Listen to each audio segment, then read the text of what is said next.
विद्यार्थी मित्रांनो, मी Ruchika Surve, spectrum academy मध्ये सर्वांचे खूप खूप स्वागत आहे. मित्रांनो, आता सर्वच TCS IBPS पॅटर्नच्या सगळ्याच एक्झाम चालू आहेत. मग नेमकी यासाठी तयारी कशी करावी, तसंच कोणत्या प्रकारचे क्वेश्चन यामध्ये विचारले जात असतात, तर एक रिव्हिजन सेशन्स आहे ते आपण आज कंडक्ट केलेलं आहे खास तुमच्यासाठी. सो लेक्चर सर्वांनी शेवटपर्यंत बघायचे. खूप इम्पॉर्टंट असे क्वेश्चन्स आहेत आपण आजच्या सेशनमध्ये घेतले आहेत. तर TCS आणि IBPS पॅटर्नचा ज्यावेळेस आपण अभ्यास करतोय किंवा ज्यावेळेस TCS आणि IBPS पॅटर्नची आपण परीक्षा देतोय, तर त्यावेळेला आपल्याला काही जे चॅप्टर्स आहेत ते जास्त महत्त्वाचे असतात. त्यामध्ये जर आपण ग्रामरमध्ये बघितलं, टेन्स असेल, व्हॉइस असेल, डायरेक्ट इनडायरेक्ट स्पीच असेल, ओके. त्याचप्रमाणे मित्रांनो, पॅराजंबल, क्लोज टेस्ट आणि वोकॅबमध्ये जर तुम्ही बघितलं तर वोकॅबमध्ये आपल्याला one word substitution, idioms, phrases, synonyms, antonyms यावर जास्त भर दिलेला दिसतोय. चला तर मग सुरुवात करू आजच्या सेशनला आणि जाणून घेऊया की कशा प्रकारे TCS आणि IBPS आपल्याला सध्या प्रश्न विचारत आहे. पहिला प्रश्न काय म्हटलाय बघा, in the sentence identify the segment which contains the grammatical error. तुम्हाला वाक्य दिलंय आणि या वाक्यामध्ये ग्रामॅटिकल एरर काय आहे हा प्रश्न विचारलाय. बघा, Supriya asked Kiran that where had her mother gone when the result of the contest were being declared. So एक सेंटेन्स दिलंय आणि या सेंटेन्स मधील ग्रामॅटिकल एरर विचारलाय. ऑप्शन्स बघा, ए आहे that where had her mother gone, when the results of the contest, Supriya asked Kiran were being declared. लक्षात घ्या, Supriya asked किरण म्हटले हा V2 इथे वापरलाय, आस्क्ड म्हटले इनडायरेक्ट स्पीचचे वाक्य बरोबर आहे. दॅट म्हटलेलं आहे, वर हॅड हर मदर गॉन म्हटलेलं आहे बरोबर. आता इथे लक्षात घ्या मित्रांनो, इथे दॅट आलेला आहे तर परत इथे रिलेटिव्ह प्रोनाउन वेअरची, ओके, किंवा इथे बघा, इथे दॅट वापरलाय, वर वापरलाय, इथे वेअरची आवश्यकता आहे, दॅटची आवश्यकता नाहीये. का? कारण इथे आस्क्ड आपण वापरलाय. आस्क वापरलाय म्हणजे काय, प्रश्न दिलेला आहे. लक्षात घ्या, दॅट आणि वेअर दोघंही कसलं काम करतायत, तर वाक्याला जोडण्याचं काम करतायत. दोघं शब्दांपैकी एकच शब्द वाक्यात येणार आहे. परंतु इथे आस्क म्हणजे काय, क्वेश्चन असल्यामुळे इथे आपण दॅट वापरणार नाही, वर वापरणार आहे बरोबर. येस. दुसरी गोष्ट, हॅड हर मदर गॉन म्हटलंय. आता इथे लक्षात घ्या, सेंटेन्सचं स्ट्रक्चर कसं असतं, okay. So we can write firstly subject, then helping verb and then we write the main verb. So आधी काय वापरतो आपण, सब्जेक्ट. इथे आधी काय वापरलाय, हेल्पिंग वर्ब आणि सब्जेक्ट वापरलाय. एरर आपल्याला इथेच मिळतोय, म्हणजे ऑप्शन फर्स्ट काय असणार आहे आपलं, करेक्ट असणार आहे. पुढचा प्रश्न बघा, choose the correct word substitution for the phrase one who always looks at the positive side of situation. म्हणजे जो व्यक्ती पॉझिटिव्ह साइड ऑफ सिच्युएशन बघतो त्याला आपण काय म्हणतो. ऑप्शन ए दिला बघा, ऑप्टिमिस्ट, होपफुल, पेसिमिस्ट और सॅडिस्ट. तर लक्षात घ्या, जो पॉझिटिव्ह साइडकडे बघतोय त्याला आपण ऑप्टिमिस्ट म्हणतो, ज्याला आपण काय म्हणणार आहे, आशावादी असे म्हणणार आहे, ओके. आशावादी आपण म्हणणार आहे. होपफुल म्हणजे काय, की एखाद्याला आशा आहे बरोबर. पेसिमिस्ट म्हणजे काय, तर जो व्यक्ती डार्कर साइड बघतो बरोबर, त्याला मराठीतून म्हणतो मित्रांनो आपण निराशावादी.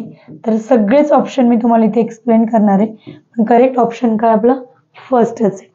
सॅडिस्ट म्हणजे काय, तर सॅडिस्टला आपण दुःखी व्यक्ती म्हणतो. ज्याला खूप दुःख झालंय, तो दुःखी आहे, त्याला काय म्हणणार आहे आपण, सॅडिस्ट म्हणणार आहे. ठीक आहे. सो ऑप्टिमिस्ट आपला करेक्ट ऑप्शन असणार आहे. पुढचा प्रश्न बघा, select the option that expresses the given sentence in passive voice. Okay. First we can find the tense of the active voice. आधी आपण काय करणार आहे, तर गिवन सेंटेन्सचा टेन्स आपण आयडेंटिफाय करणार आहे. So we can find out the first sentence. Okay. So we can find out the tense of the first sentence. Sai Kumari gave Akila a bouquet of lilies on her birthday. So guys, here use the second form of the verb. Okay, that is give. इथे काय use केलेला आहे, वर्बचा second form use केलेला आहे मित्रांनो. Give आपला V1 असतो, okay. Second form of the verb give is give and third form is given, okay. So इथे काय दिलेलं आहे, वॉज दिलंय. आणि ज्या वेळेला आपल्याला सिंपल पास्ट टेन्स मध्ये बघा V2 दिलेला असेल, ओके, तर त्याचा पॅसिव्ह करत असताना आपण काय करतो, वॉज वर प्लस V3 करत असतो. त्याचा पॅसिव्ह फॉर्म काय करतो मित्रांनो आपण, वॉज वर प्लस V3 आपण करत असतो. Okay, now we can find the correct passive voice of this sentence. बघा, ज्यावेळेस तुम्ही वर्बचे फॉर्म्स बघतायत तर तुम्हाला इथे लगेच कळतंय. बघा, वॉज गिवन दिलेलं आहे, वॉज प्लस V3 दिलाय, म्हणजे हे वाक्य आपलं कसं बरोबर. वॉज गिव दिलाय, after the was we use second form of the verb, so this one is incorrect sentence. Akhila is given म्हटलेले, इज नंतर V3 केव्हा वापरतो, जेव्हा ऍक्टिव्ह व्हॉइसचं वाक्य काय असणार आहे, सिंपल प्रेझेंटचं असणार आहे, तेव्हा पॅसिव्ह व्हॉइस मध्ये इज गिवन वापरतो. हे सुद्धा वाक्य करेक्ट आहे, सॉरी इनकरेक्ट आहे. आणि इथे केवच दिलेलं आहे, हे सुद्धा वाक्य इनकरेक्ट आहे. सो ह्या सेंटेन्स वरून तुम्हाला कळलं की ज्यावेळेस आपल्याला मेन वर्ब हा, ओके, ज्यावेळेस आपल्याला मेन वर्ब V2च्या फॉर्म मध्ये आलेला आहे, ऍक्टिव्ह व्हॉइसचं सेंटेन्स जर सिंपल पास्टचं दिलेलं असेल तर त्याचा पॅसिव्ह व्हॉइस काय करतो आपण, वॉज वर प्लस V3 करत असतो. पुढे बघा, identify the segment in the sentence which contains grammatical error. If there is no error select no error. Sentence दिलाय, सेंटेन्स मध्ये ग्रामॅटिकल एरर आहे का हे फाइंड आउट करायचं. एरर नसेल तर नो एरर म्हणू शकतायत. The letter was posting yesterday by my mother. So guys लक्षात घ्या, was posting yesterday by my mother म्हटलंय. आता ज्या सेंटेन्स मध्ये बघा सब्जेक्ट बी प्लस V3, त्यानंतर बाय आणि इथे काय येतोय, ऑब्जेक्ट येतोय. तर हे स्ट्रक्चर ज्या सेंटेन्सचं असतं ना, हे सेंटेन्स मित्रांनो पॅसिव्ह व्हॉइसचं असतं. कसलं असतं, पॅसिव्ह व्हॉइसचं हे सेंटेन्स असणार आहे. ऍक्टिव्ह व्हॉइस आणि पॅसिव्ह व्हॉइस आपण बघतो, हे सेंटेन्स पॅसिव्ह व्हॉइसचं असणार आहे. लक्षात घ्या, बाय माय मदर म्हणजे माय मदर काय झालं, आपला ऑब्जेक्ट झालाय. द लेटर काय झालं, आपला सब्जेक्ट झालाय. वॉज काय आपला हेल्पिंग वर्ब आहे. परंतु मित्रांनो जर हा बीचा फॉर्म आहे तर इथे पोस्टिंग येणार नाही, येस्टरडे दिलेला आहे. तर लक्षात घ्या, जेव्हाही वाक्यामध्ये येस्टरडे येतोय, जेव्हाही वाक्यामध्ये लास्ट डे येतोय, जेव्हाही वाक्यात लास्ट वीक येतोय, ओके, जेव्हा वाक्यात लास्ट मंथ येतोय मित्रांनो, तर ते वाक्य कोणतं असतं आपलं, तर ते जे वाक्य आहे ते आपलं सिंपल पास्टचं असतं. इथे येस्टरडे आलाय, परंतु इथे थोडा डिफिकल्टी लेवलचा क्वेश्चन होता. हे वाक्य जे आहे ना ते या स्ट्रक्चर मध्ये असल्यामुळे ते पॅसिव्ह व्हॉइस होत आहे. काय होतंय, पॅसिव्ह व्हॉइस. म्हणजेच याच्या ऍक्टिव्ह व्हॉइस मध्ये नक्की काय असणार आहे, तर V2 असणार आहे, कारण इथे येस्टरडे दिलेला आहे. ओके, सो एरर कुठे मिळतोय, वॉज पोस्टिंग येस्टरडे मध्ये आपल्याला एरर मिळतोय. ऑप्शन 3 आपला करेक्ट आहे. मग वॉज पोस्टिंग मध्ये एरर आहे तर काय पाहिजे होता, तर वॉज पोस्टेड येस्टरडे आपल्याला इथे अपेक्षित होतं. का अपेक्षित होतं, वॉज पोस्टेड इथे आपल्याला अपेक्षित होते. पुढे बघा, select the correct passive form of the given sentence. They will lay the foundation stone next week. Okay, आता हे तुम्हाला ऍक्टिव्ह व्हॉइस दिलेलं आहे, कसं ओळखणार, आधी काय दिलाय, सब्जेक्ट दिलेला आहे, त्यानंतर बघा विल हेल्पिंग वर्ब दिलेला आहे आणि ले काय दिलेला आहे, मेन वर्ब V1च्या फॉर्म मध्ये. जेव्हा वाक्यामध्ये okay shall will used as a, when shall will used as a helping verb and after that we use V1 as a main verb, the tense of this sentence is simple future tense. कोणता tense असतो वाक्याचा, simple future tense असतो. shall will be दिलेला आहे. मग ज्या वेळेला याचं आपल्याला काय करायचं असणार आहे, ज्या वेळेला याचं पॅसिव्ह व्हॉइस करायचं असणार आहे तर आपण बघा काय करणार, तर जो shall will असणार आहे तो आपण as it is लिहिणार guys. Then after that we use first form of be and then we use V3. Okay, so हा जो V1 आहे तो कशात कन्वर्ट होणार आहे, V3 मध्ये इथे कन्वर्ट होणार आहे. सो गाइज बघा, the foundation stone next week हा वाक्यातील काय आहे, object, so we can write first. Okay, this is used as a subject. The foundation stone आपण काय केलंय, सब्जेक्ट म्हणून वापरलेला आहे. Shall will as it is येतो का, येस, सो विल येणार आहे, इज येणार नाही. ऑप्शन बी तुमचा काय झाला, इथे कट झालाय, बरोबर. त्यानंतर बघा, विल नंतर काय वापरायचं आहे तुम्हाला, बी वापरायचा आहे. कुठे, इथे बी आहे, इथे बी आहे, इथे हॅव आहे, हा पण ऑप्शन काय झाला तुमचा कट झाला. विल बी नंतर काय वापरायचं आहे, लेचा V3 आपल्याला वापरायचा आहे. मग लेचा V3 काय होतो गाईज, लेड होतो. इथे लेंग दिलाय, ऑप्शन कट झाला. बीन लेड दिलाय, ऑप्शन कट झालाय. सो ऑप्शन करेक्ट कोणता आहे, फर्स्ट असणार आहे. तर हे स्ट्रक्चर वापरून तुम्ही करेक्ट ऑप्शन पर्यंत पोहोचू शकतात. So here we use the passive voice. Okay, we can convert the active voice into passive voice. The correct option is first. पुढे काय म्हटलं बघा, he drove the car very carefully on the hilly trail. Okay, तुम्हाला passive voice विचारलेला आहे. सगळ्यात आधी तर लक्षात घ्या, ही वाक्यातील सब्जेक्ट आहे. drove V2 दिलेला आहे. कोणाचा V2 आहे, ड्राईव्ह आपला V1 आहे, त्याचा V2 काय होतोय, ड्रोव होतोय. ओके, त्याचा V2 काय होतोय, ड्रोव होतोय. द कार म्हटलं हा कोण आहे, आपला ऑब्जेक्ट आहे.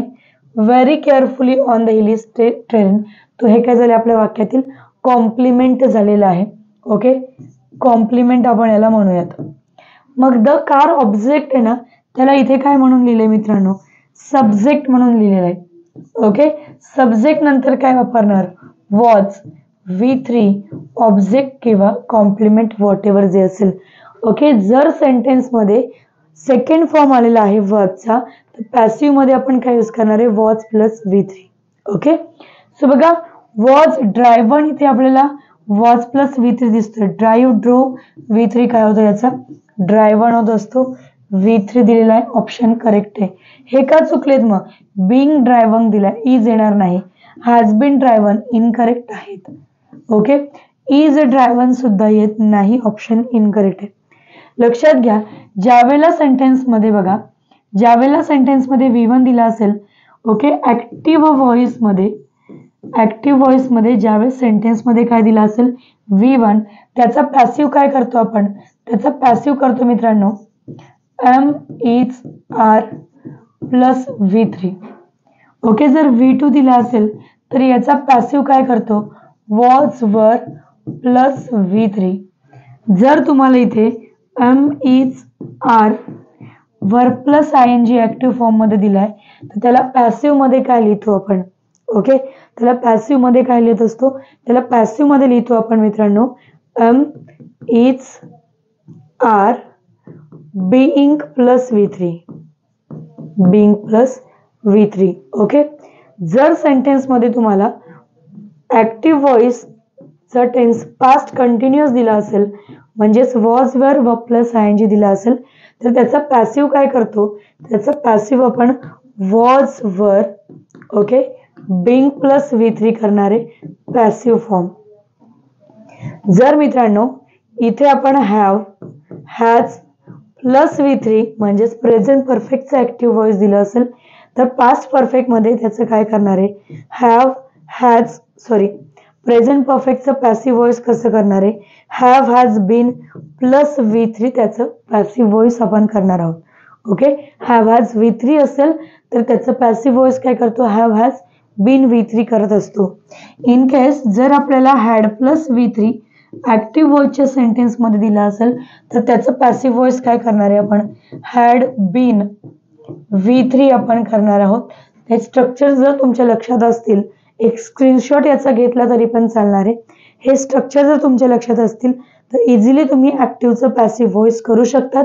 TCS आणि IBPS सतत याच्यावर प्रश्न आपल्याला विचारत असते, किंवा तुम्ही कंबाईन एक्झाम जरी बघितली तरी याच्यावर प्रश्न आपल्याला विचारले जातात. कोणतीही परीक्षा द्या, tense, voice, direct indirect speech, याच्यावर कंटिन्युअसली क्वेश्चन्स आपल्याला विचारले जात असतात. पुढे काय म्हटलं बघा, select the correct passive form of the given sentence. We all regard Liza as an expert. लक्षात घ्या, वी इथला सब्जेक्ट आहे, ओके, लिझा इथला ऑब्जेक्ट आहे. वाक्याची सुरुवात कशाने करणार आहे, ऑब्जेक्टने.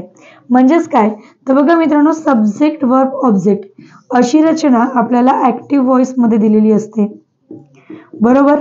याचा ज्या वेळेला पॅसिव्ह करतो ना, तर हा ऑब्जेक्ट आधी लिहितो, मग बी प्लस V3 चं रूप लिहितो, आणि हा जो इथे सब्जेक्ट म्हणून आलेला असतो ना, तो काय म्हणून येणार आहे इथे, तर तो इथे सब्जेक्ट शेवटी ऑब्जेक्ट म्हणून तिथे जाणार आहे. म्हणून लिझा ऑब्जेक्ट होती, तिथे आपण सब्जेक्ट म्हणून लिहिलंय. वी ऑल रिगार्ड म्हटलंय, तर लक्षात घ्या इथे आपण काय वापरणार आहे, शुड वापरणार आहे. हॅज बीनचा संबंध नाही, इथचा संबंध नाही, वॉजचा संबंध नाही, ऑप्शन ए आपला काय असणार आहे, करेक्ट असणार आहे, हे लक्षात घ्यायचं.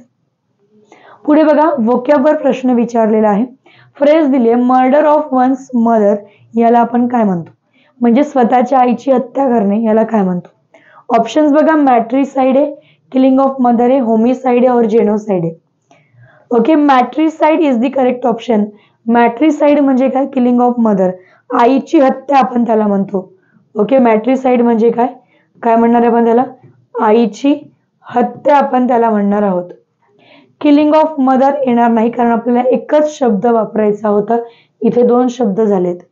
होमिसाइडचा अर्थ काय होतो मित्रांनो, लक्षात घ्या.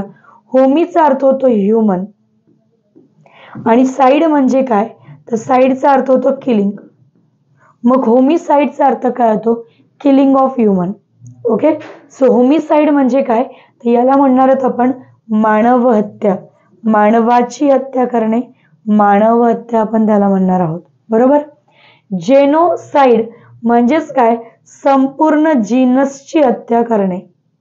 किलिंग ऑफ जीनस म्हणजेच काय मित्रांनो, या जिनोसाइडला म्हणतो आपण संपूर्ण वंशाची हत्या करणे. वंशाची हत्या करण्याला काय म्हणणार आहे तुम्ही, जेनोसाइड तुम्ही म्हणणार आहात. पुढे बघा, choose the one word substitution for the following word. Killing of one's wife, स्वतःच्या पत्नीला मारणे, याला आपण काय म्हणतो. हे सगळं रूट वर्ड्स वर तुम्हाला दिलेलं आहे. ओके, ऑप्शन्स बघा, फ्रॅटिसाइड आहे.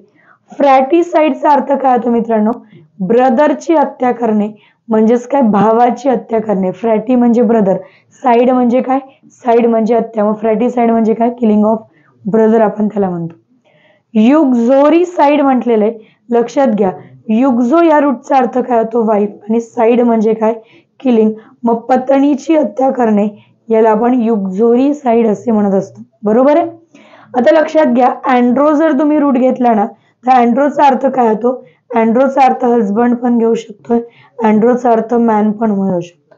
मग अँड्रोसाइड जर तुम्ही घेतलं तर त्याचा अर्थ काय होणार, पतीची हत्या करणे, कारण साइडचा रूट साइड रूट सगळ्यांना माहिती आहे.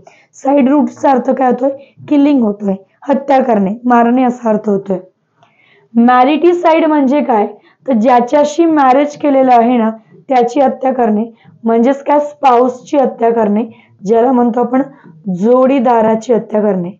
किलिंग ऑफ स्पाउस विचारलं तर तुम्ही काय म्हणू शकता, किलिंग ऑफ स्पाउस विचारलं तुम्ही मॅट्रिसाइड म्हणू शकतात, पण इथे किलिंग ऑफ वाईफ विचारलं आणि वाईफ साठी मात्र आपण काय वापरतो, युक्झो रूट वापरत असतो. सुसाइड आहे बघा, सुसाइडचा अर्थ काय होतो, सुसाइडचा अर्थ होतो आत्महत्या. सुसाइडचा अर्थ काय होणार आहे, सुसाइडचा अर्थ होतो मित्रांनो आत्महत्या. सो इथे ऑप्शन 4 देखील येणार नाही.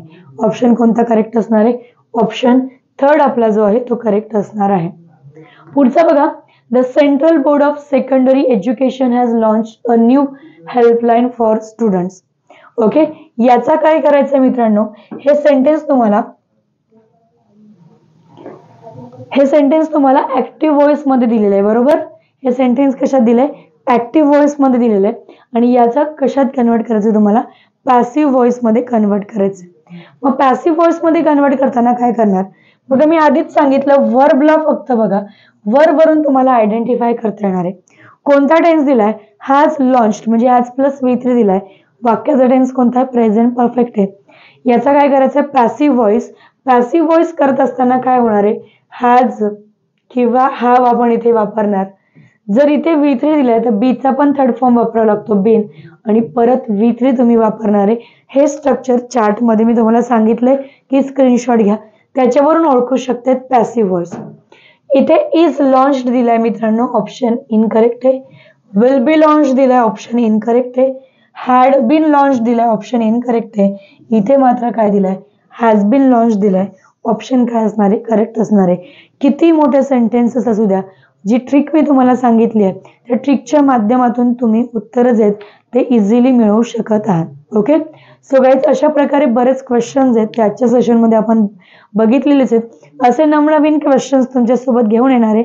तसंच मित्रांनो, क्वेश्चन कसे सॉल्व्ह करायचे याच्या ट्रिक्स देखील सांगणार आहे. ग्रामर असो किंवा वोकॅब असो, खूप सोपं आहे. इंग्लिश देखील फक्त आपण रेग्युलर अभ्यास करणं गरजेचं आहे. क्वेश्चन आपल्याला सॉल्व्ह करता येणं गरजेचं आहे, ट्रिक्स जाणून घेणं गरजेचं आहे. ओके, सो पुन्हा भेटू आज एका नवीन सेशनमध्ये. Have a nice day. कुठे इथे बी आहे, इथे बी आहे, इथे हॅव आहे, हा पण ऑप्शन काय झाला तुमचा कट झाला. विल बी नंतर काय वापरायचं आहे, लेचा V3 आपल्याला वापरायचा आहे. मग लेचा V3 काय होतो गाईज, लेड होतो. इथे लेंग दिलाय, ऑप्शन कट झाला. बीन लेड दिलाय, ऑप्शन कट झालाय. सो ऑप्शन करेक्ट कोणता आहे, फर्स्ट असणार आहे. तर हे स्ट्रक्चर वापरून तुम्ही करेक्ट ऑप्शन पर्यंत पोहोचू शकतात.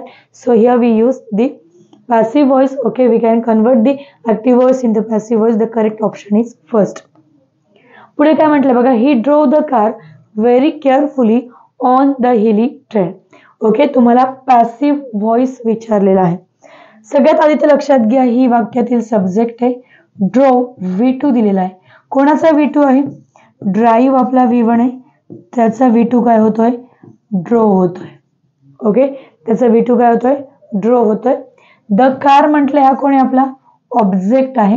Very carefully on the hilly train, तो हे काय झाले आपल्या वाक्यातील कॉम्प्लिमेंट झालेला आहे. ओके, कॉम्प्लिमेंट आपण याला म्हणूयात. मग द कार ऑब्जेक्ट आहे ना, त्याला इथे काय म्हणून लिहिले मित्रांनो, सब्जेक्ट म्हणून लिहिलेलं आहे. ओके, सब्जेक्ट नंतर काय वापरणार, वॉज V3 ऑब्जेक्ट किंवा कॉम्प्लिमेंट व्हॉट एव्हर जे असेल. ओके, जर सेंटेन्स मध्ये सेकंड फॉर्म आलेला आहे वर्बचा, तर पॅसिव्ह मध्ये आपण काय यूज करणार आहे, was plus V3. Okay, so बघा, वॉज ड्रायव्हर, इथे आपल्याला वॉज प्लस V3 दिसतोय. ड्राईव्ह ड्रो V3 काय होतं, याचा ड्रायव्हर होत असतो. V3 दिलेला आहे, ऑप्शन करेक्ट आहे. हे का चुकलेत मग, बिंग ड्रायव्हर दिलाय, इज येणार नाही. हॅज बीन ड्रायव्हर इनकरेक्ट आहेत. ओके, इज ड्रायव्हर सुद्धा येत नाही, ऑप्शन इनकरेक्ट आहे.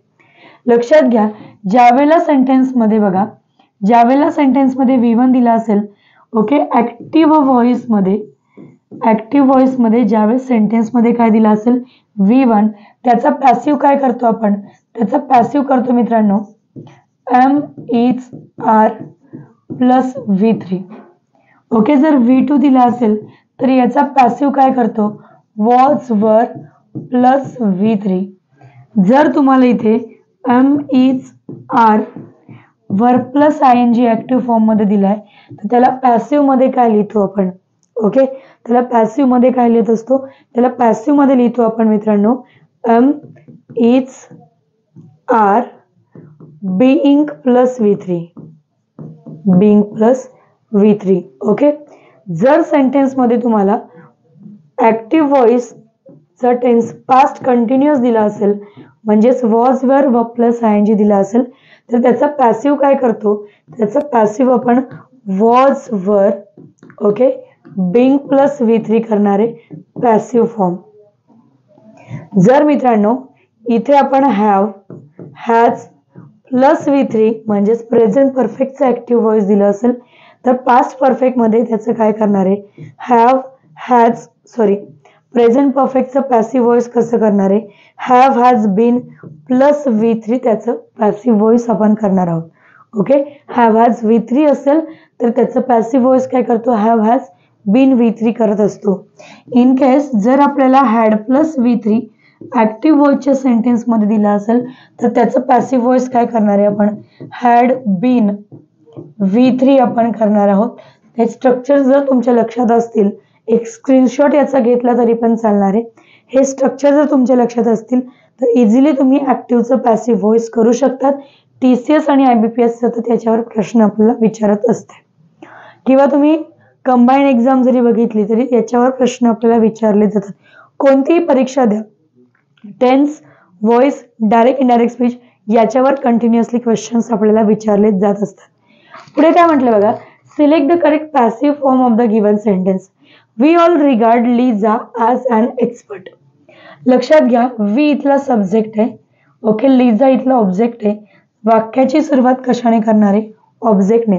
म्हणजेच काय तर बघा मित्रांनो, सब्जेक्ट वर्ब ऑब्जेक्ट अशी रचना आपल्याला ऍक्टिव्ह व्हॉइस मध्ये दिलेली असते, बरोबर. याचा ज्या वेळेला पॅसिव्ह करतो ना, तर हा ऑब्जेक्ट आधी लिहितो, मग बी प्लस V3 चं रूप लिहितो, आणि हा जो इथे सब्जेक्ट म्हणून आलेला असतो ना, तो काय म्हणून येणार इथे, तर तो इथे सब्जेक्ट शेवटी ऑब्जेक्ट म्हणून तिथे जाणार आहे, म्हणून लिजा ऑब्जेक्ट होती तिथे आपण सब्जेक्ट म्हणून लिहिलंय. वी ऑल रिगार्ड म्हटलंय तर लक्षात घ्या इथे आपण काय वापरणार आहे, शुड वापरणार आहे. हॅज बीनचा संबंध नाही, इथचा संबंध नाही, वॉचचा संबंध नाही. ऑप्शन ए आपला काय असणार आहे, करेक्ट असणार आहे, हे लक्षात घ्यायचं. पुढे बघा वोकॅबवर प्रश्न विचारलेला आहे. फ्रेज दिली आहे मर्डर ऑफ वन्स मदर, याला आपण काय म्हणतो, म्हणजे स्वतःच्या आईची हत्या करणे, याला काय म्हणतो. ऑप्शन्स बघा मॅट्रिसाइड आहे, किलिंग ऑफ मदर आहे, होमिसाइड आहे और जेनोसाइड आहे. Okay, matricide is the correct option. Matricide म्हणजे काय, किलिंग ऑफ मदर, आईची हत्या आपण त्याला म्हणतो. ओके, मॅट्रिसाइड म्हणजे काय, काय म्हणणार आपण त्याला, आईची हत्या आपण त्याला म्हणणार आहोत. किलिंग ऑफ मदर येणार नाही कारण आपल्याला एकच शब्द वापरायचा होता, इथे दोन शब्द झालेत. होमिसाइडचा अर्थ काय होतो मित्रांनो, लक्षात घ्या. होमीचा अर्थ होतो ह्युमन आणि साइड म्हणजे काय, तर साइडचा अर्थ होतो किलिंग. मग होमिसाइडचा अर्थ काय होतो, killing of human. Okay, so homicide म्हणजे काय, तर याला म्हणणार आहोत आपण मानव हत्या, मानवाची हत्या करणे, मानव हत्या आपण त्याला म्हणणार आहोत. बरोबर. जेनोसाइड म्हणजेच काय, संपूर्ण जीनसची हत्या करणे. किलिंग ऑफ जीनस म्हणजेच काय मित्रांनो, या जिनोसाइडला म्हणतो आपण संपूर्ण वंशाची हत्या करणे. वंशाची हत्या करण्याला काय म्हणणार आहे तुम्ही, जेनोसाइड तुम्ही म्हणणार आहात. पुढे बघा, choose the one word substitution for the following word. Killing of one's wife, स्वतःच्या पत्नीला मारणे, याला आपण काय म्हणतो.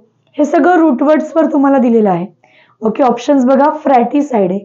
फ्रॅटिसाइडचा अर्थ काय होतो मित्रांनो, ब्रदरची हत्या करणे, म्हणजेच काय, भावाची हत्या करणे. फ्रॅटी म्हणजे ब्रदर, साइड म्हणजे काय, साइड म्हणजे हत्या, मग फ्रॅटिसाइड म्हणजे काय, किलिंग ऑफ ब्रदर आपण त्याला म्हणतो.